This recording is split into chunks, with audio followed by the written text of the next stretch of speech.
I think that there's times and reasons for a college degree. I do. But we live in a different world than we did before.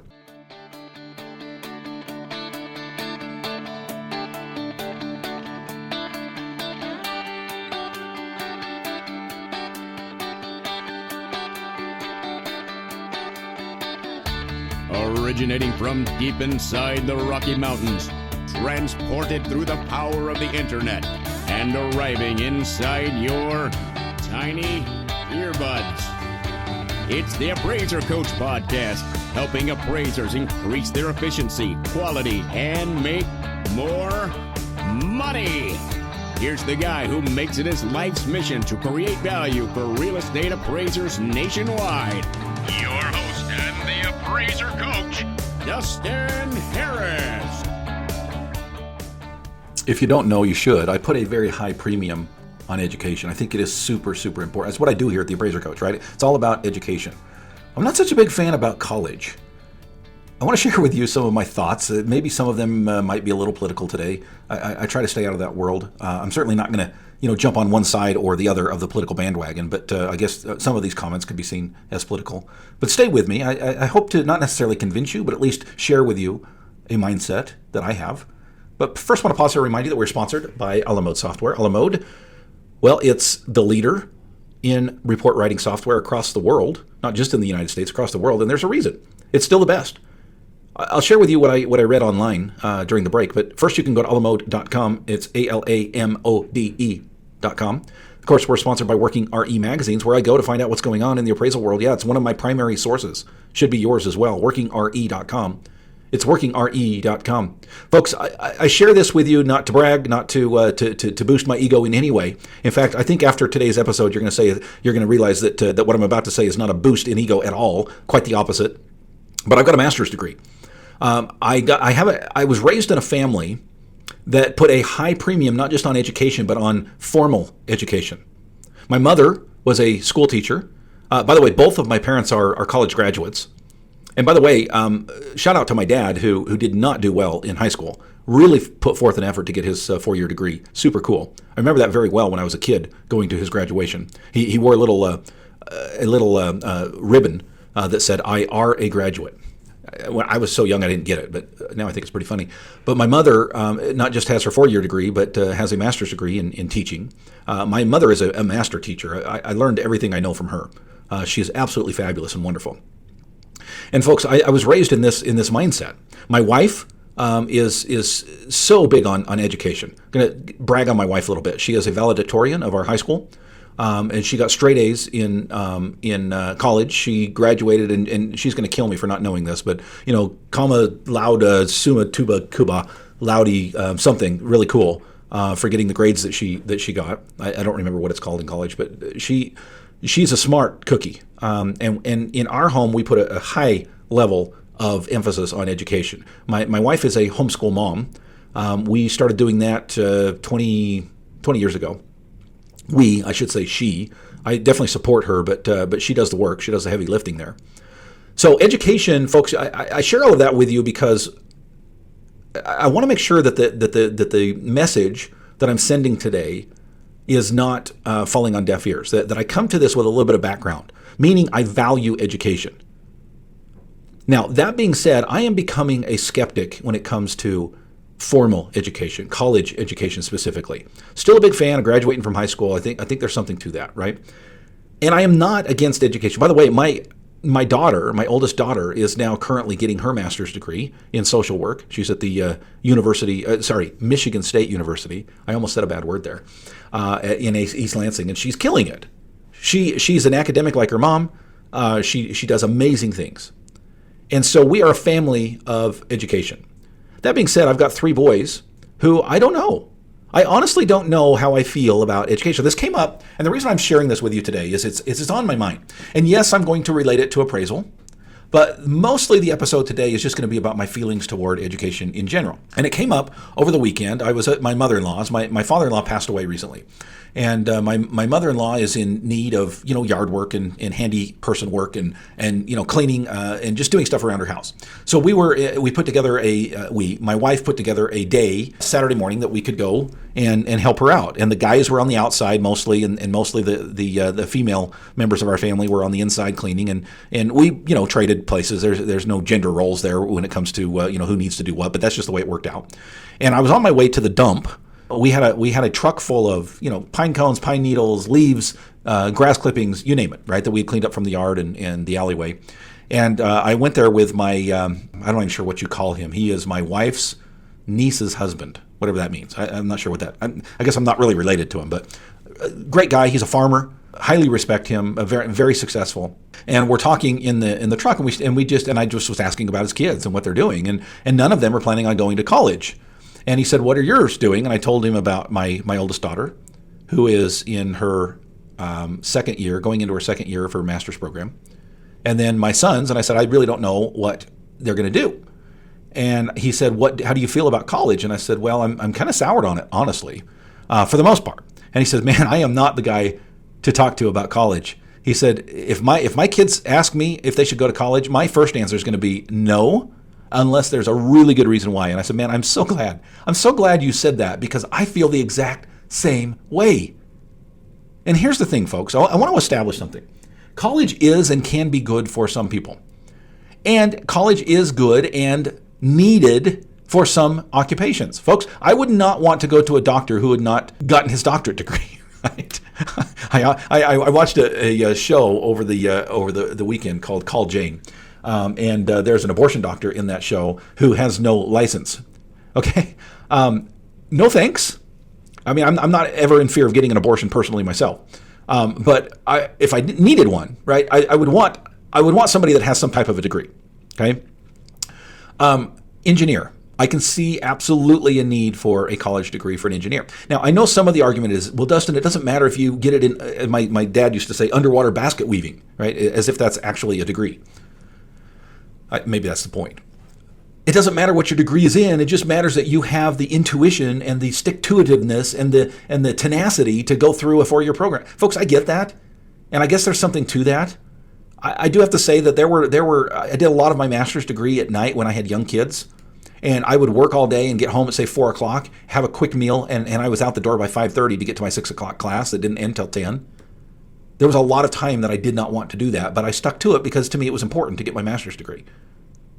It's a long story why I have my master's degree. I'm not going to go into that now, but I'll say this much. I got about halfway through my master's degree that was paid for.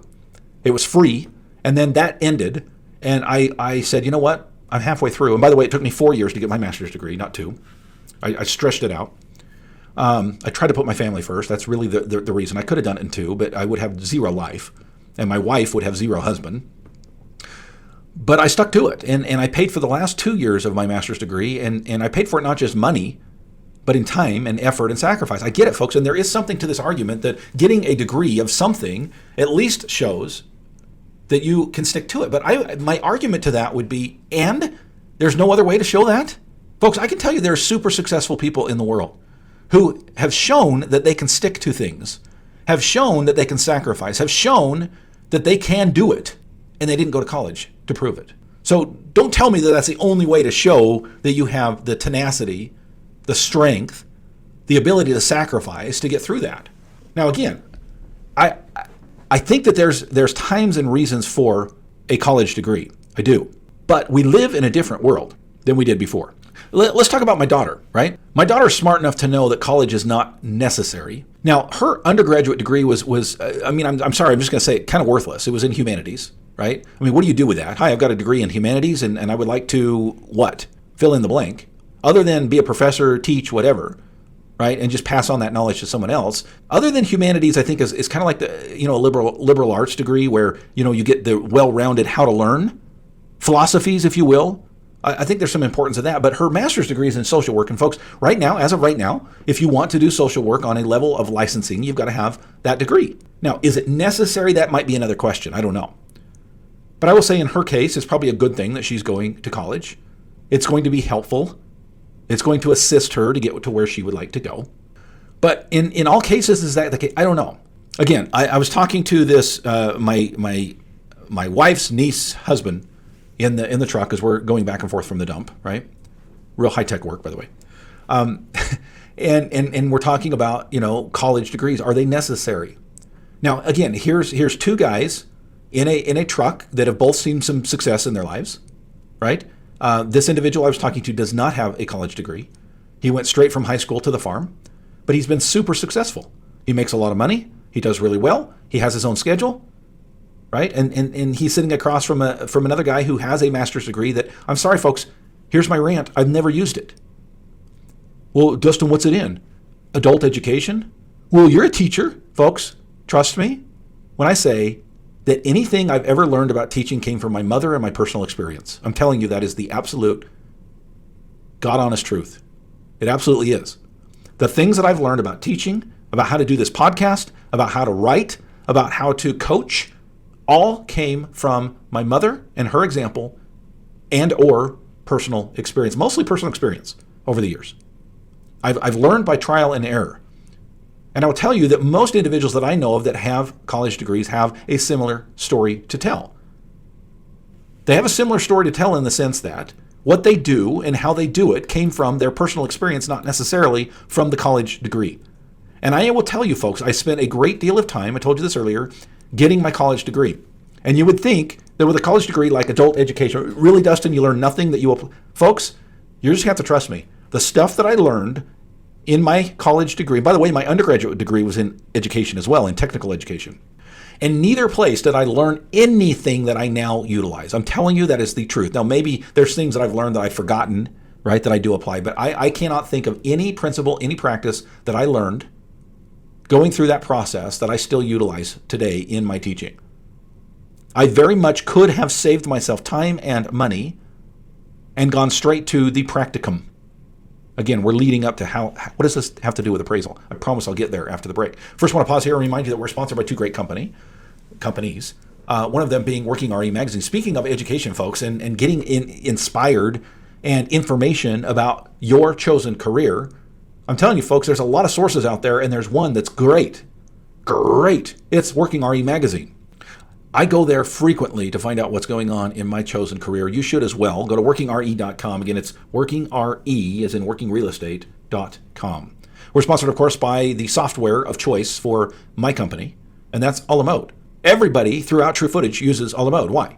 Well, it's the stuff I've used forever as well. My dad used it. I used it for 27 years before I joined another company who also uses it. Why? Folks, it is the leader because of the benefits. Now, I know you're sitting there thinking, well, I like my fill in the blank. That's not Alamode. Well, great. There's some great companies out there. Wonderful companies out there. None of them compare to the benefits that you're going to get from Alamode. And there are too many to even talk about, but folks, mobile alone does it for me. The ability to fill in the form in the field is enough for me, not to mention all the other things out there. Alamode.com is where you go for more information, or you can pick up the phone. You can call them at 800-ALAMODE.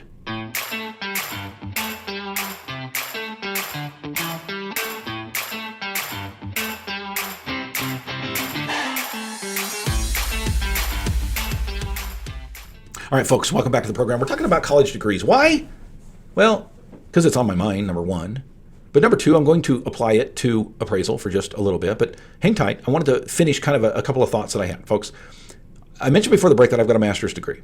And I mentioned before the break that it really has not helped at all in my day-to-day. Even though my master's degree is in what I do, teaching, it really did nothing for me. My brother-in-law got a degree in hydro engineering. His goal in life was to he served a religious mission in Ecuador, so in South America, and learned Spanish, of course, and fell in love with the people and the culture and everything else. So he went home and he got a master's degree in engineering, and specifically hydro engineering. He wanted to go back down and build dams and teach them about wells and how water flows and everything else, and that's where he saw himself being.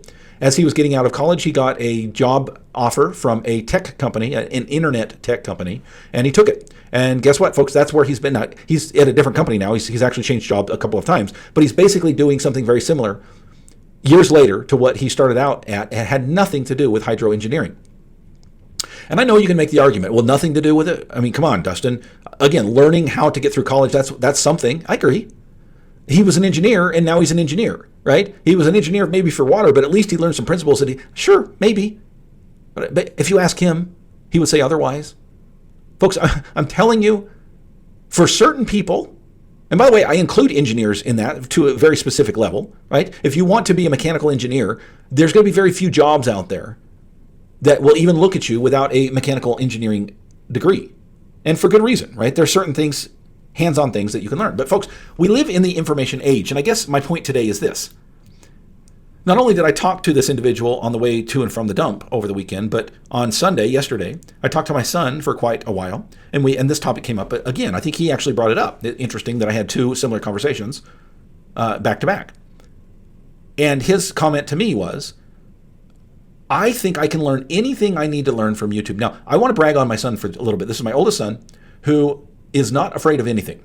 I need a roof put on one of my rentals, and I've looked all over for somebody, and it's in an area that is hard to find work. And dealing with contractors anyway can be difficult. If you can even get them to call you back. I had somebody lined up for this fall, and he ghosted me. I've been talking to him for 6 months about doing this job in the fall. And then about 2 weeks before he was supposed to start, he ghosted me. Won't return my texts, won't return my calls. I got a little bit stinky with him on my last voicemail. I'll say, dude, come on, Robert. What is going on? Call me back. At least tell me what I need to plan on here. Right? Of course he didn't. And I was expressing my frustration. And my son said, well, I could do it. And I said, have you ever done roofs? I mean, there's kind of a specific thing. You got, Dad, I can do it. And guess what? I didn't even balk at that. Because that's the kind of guy he is. Here's the guy that when my Subaru Baja died, right, the engine went out on it, I sold it to him for $300. And he turned around, put an engine in it, and sold it for $3,500. He had never done that before in his life. And guess how he learned to do it? Yeah, YouTube. How do you switch an engine out in a Subaru? And he watched hours and hours of YouTube videos and went through the process with the screen. Here's the guy that had never put down a luxury vinyl tile floor. I needed one in one of my rentals, and he did a marvelous job. And where did he learn that from? Yeah, YouTube. And his point was, Dad, you can learn anything you want these days. And he's right. Why in the world, folks, are our kids going to college and spending tens of thousands of borrowed money to come out with a piece of paper that says they know how to do something, and if they're anything like me, they'll never use it again in their lives? It's a sad state of affair. Now, Dustin, great soapbox, nice story, Grandpa, as my kids will say. What does this have to do with appraisal? Well, folks, I think there's a couple of things that I'll point out here, okay? I know that in some states and in some licensing levels, they're still requiring a 4-year degree or the equivalent. Is that really necessary? Now, folks, I don't have any sway at the Appraisal Qualification Board, but if you're listening, folks, if you're on that board, you're listening to this, answer me the question. Why? Why? What you're going to learn as an appraiser is far more detailed, hands-on than anywhere else. Now, is there an analogy to Perea? Maybe, right? We talked about that with Tim Anderson the last couple of weeks. Go back, listen to that. You'll know how I feel about that. Okay, I think it's good. I do. Is it the end-all be-all? No, but I think there's some good things to talk about there, right? But in the end, folks, how do we learn what we learn? How is it that you become a better appraiser? Better yet, how is it that you become a better business owner? I remember the very first time I went to one of the national appraisal conferences being blown away that there were 0 classes about how to be a better business owner, how to read a P&L statement, how to marketing 101, right? When I went to my first appraisal conference, I knew that the appraiser coach was needed because there was nothing else out there at the time like it. Nobody was teaching those things. Nobody. What were they doing instead? Appraisal theory. FBI is standing up there and telling us that we better watch ourselves, that we're all in trouble. Regulators getting up there and talking about changes to the form and that we're watching you and if you send somebody else out on comp photos, we'll catch you and all of this. I'm sorry, just it didn't turn me on. Conference itself was great, right? The topics themselves, not so much. And I'm telling you, folks, that type of education is dying. We live in a world of instant gratification, of instant learning. If I want to know anything about anything, one of my favorite Reddit channels is called Talk to Me Like I'm 5. I love that, right? Talk to me like I'm a 5-year-old. And people ask questions. How does a tornado work? And the answers have to be as if you're talking to a 5-year-old. I love that, right? That's what I need. I might have a master's degree, folks, but I need to be talked to like I'm a 5-year-old. That's how I learn things. Now, take from this what you want. I'm not making a political statement. I'm not making a call for action, okay? But I wanted to share with you some of my thoughts because it comes up every once in a while in my coaching, at the mastermind groups. It comes up, Dustin, what do you think about college? What do you think about these requirements? Well, now you know. Now you know. If you want to know how I feel about other things as well, private line to me through the All-Star team. Check them out on our website.